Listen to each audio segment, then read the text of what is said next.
오늘은 점포에 대해서 전반적인 그러니까 말씀을 드리는데 그 핵심은 그거예요.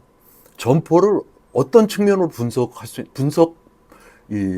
어떤 그 체계로 분석을 할 건가 분석하는 측면 세 가지를 오늘 말씀드릴 겁니다. 그러니까 점포를 막연히 이렇게 분석을 하시려면 어려워요. 세 가지 측면으로 보시면 됩니다. 첫째가 인허가 문제입니다.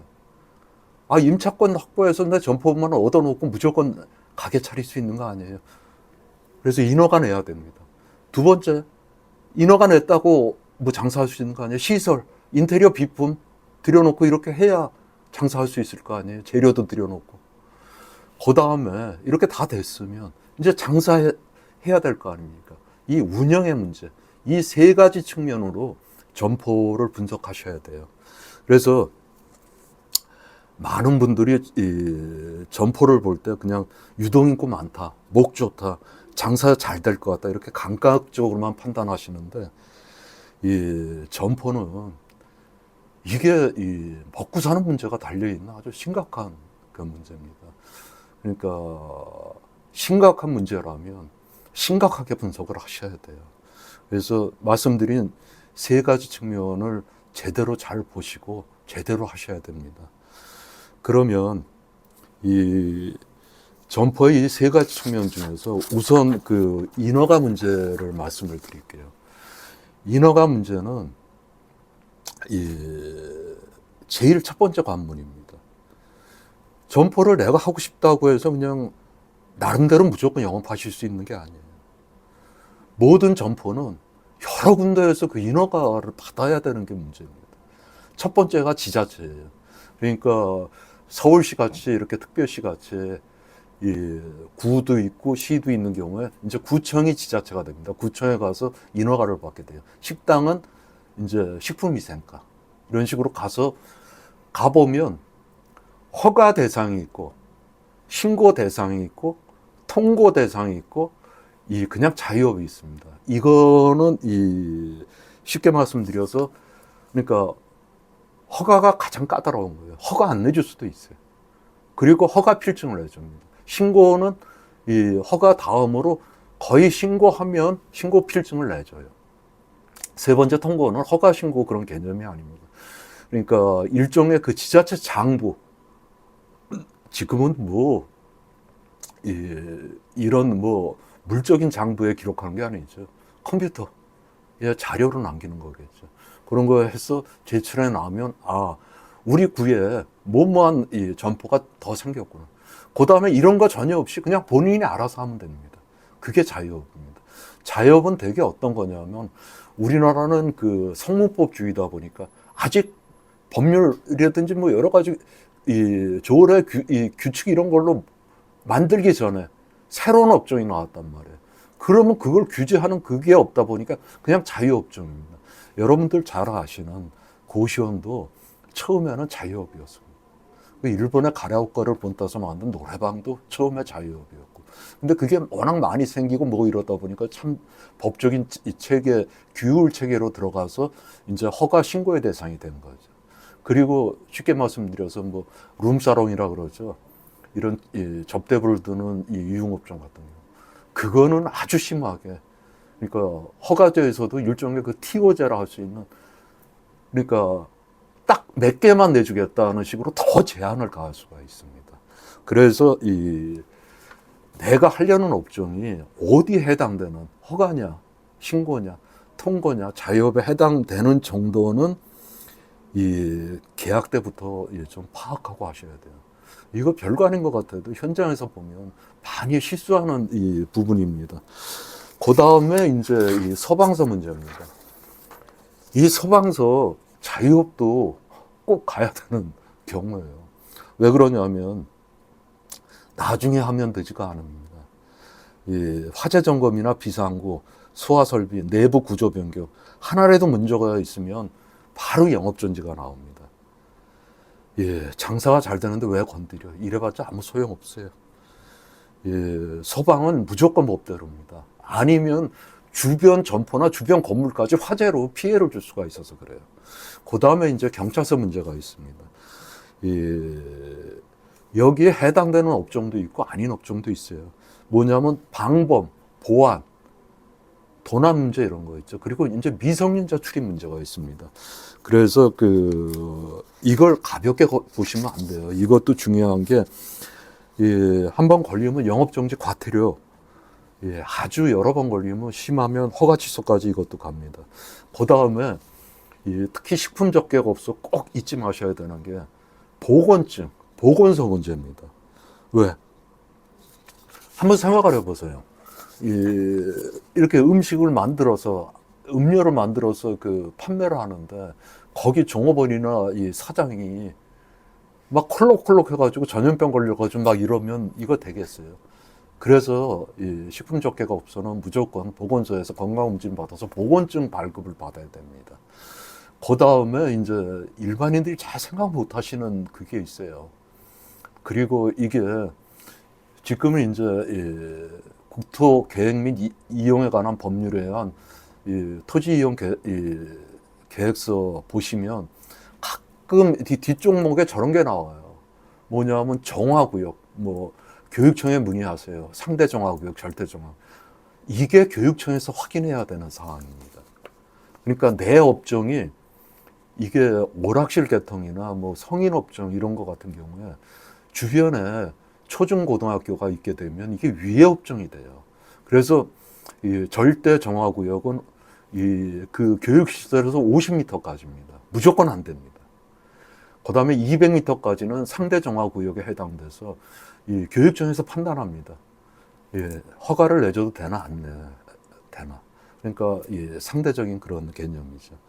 그래서 이런 것도 모르고 무조건 하셨다가는 그냥 영업 자체가 안 되는 경우 현장에서는 숱하게 많이 봐왔어요. 그래서 정리하면 이겁니다. 인허가 문제 우습게 보시면 기껏 힘들게 가게 얻었는데 허가 취소당하고 영업 취소 바로 갑니다. 그 다음에 이제 시설 문제입니다. 돈이 가장 많이 드는 부분이죠.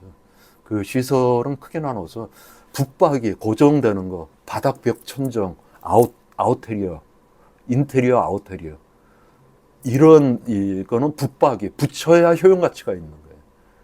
그런 부분하고 그냥 이동할 수 있는 비품, 또 비품은 이제 업종별 비품하고 일반 비품에서 냉난방, 뭐 오디오, TV 이런 걸로 구분하는데 오늘은 그냥 간단히 인테리어 비품만 구분해서 설명을 드릴게요. 인테리어는 이 바닥, 벽 천정, 전기 설비, 뭐 주방 구조 등 붙박이 붙어 있어야 효용 가치가 있는 거예요. 뛰면 이 벽지 붙은 거 뜯으면 쓰레기에 불과한 겁니다. 그것도 일반 쓰레기가 아니고 산업 쓰레기로 분류가 돼요. 그래서 인테리어에 그 중요한 점포에서 가장 중요하다고 할 수 있죠. 간판도 인테리어에 포함됩니다. 간판은 벽 간판이 있고 돌출 간판이 있고 입간판이 있죠. 이것도 다 그 자리에 붙어 있어야 효용 가치가 있는 거. 입간판은 저녁에 이 퇴근 시간에 안에다 들여놓는데 그러면 이거는 붙박이 아니죠. 아니죠. 훔쳐갈까봐 그 자리에 못 놔두는 거예요. 다시 출근해서는 바로 또 그 자리에 도로 갖다 놓습니다. 그래서 그 자리 붙박이로 보시면 됩니다. 문제는 이제 언제 발생하느냐면 요즘같이 실물 경기가 너무 안 좋아가지고 점포의 대다수가 오래 하지 못하고 폐업을 하는 경우가 많은, 폐업을 항상 염두에 둬야 되는 경우에 문제는 이 인테리어 자체는 폐업 시에 철거 용역비하고 그 나온 쓰레기가 산업 폐기물로 해서 더 비싸게 쓰레기 처리를 해야 되는, 한 차에 뭐 몇백만 원이 나가는, 이거 염두에 두셔야 되는 거예요. 차라리 비품은 업종별 그 업종에만 쓰는 거는 그래도 인테리어 비슷하게 별로 돈으로 환원이 어렵지만 그래도 고철로라도 판매를 할 수 있어요. 하지만 일반 비품 뭐 냉난방기라든지 뭐 오디오, TV 이런 거는 그래도 20, 30%도 그래도 현찰화시킬 수 있는 겁니다. 그래서 잘 생각을 하셔야 돼요. 그런데 이제 문제는 뭐냐면 현장에서 이 점포를 소개하고 많은 분을 컨설팅 해주다 보면 처음 점포를 하시는 분일수록 그게 또 인지상정으로 그렇게 됩니다. 내가 가게들을 얻어서 이 점포 인테리어 비품을 이렇게 들여놓게 되면 처음에 예산을 짜요. 요 정도 레벨에서 또 조언 많이 듣거든요. 처음부터 좋게 그렇게 비싼 거 할 필요 없다. 또 요즘처럼 경기가 안 좋아요. 그런데 하다 보면 인테리어 업자가 권유해 주는 거에서 A급, B급, C급이 있는데 원래는 C급을 그냥 해야 되는데 B급, A급이 훨씬 좋아 보이거든요. 그럼 자꾸 갈등이 생겨요. 그러다 보면 돈을 더 들여서 B급, A급을 하게 됩니다. 비품도 마찬가지예요. 그거 나중에 도매금으로 처분하면 몇 프로 건지지도 못합니다. 비싼 거 들여놓을 필요 없어요. 성능만 되면 쉬운 말로 평판 TV 중국산 싼 거 들여놓으시면 돼요. 차라리 인치만 넓게.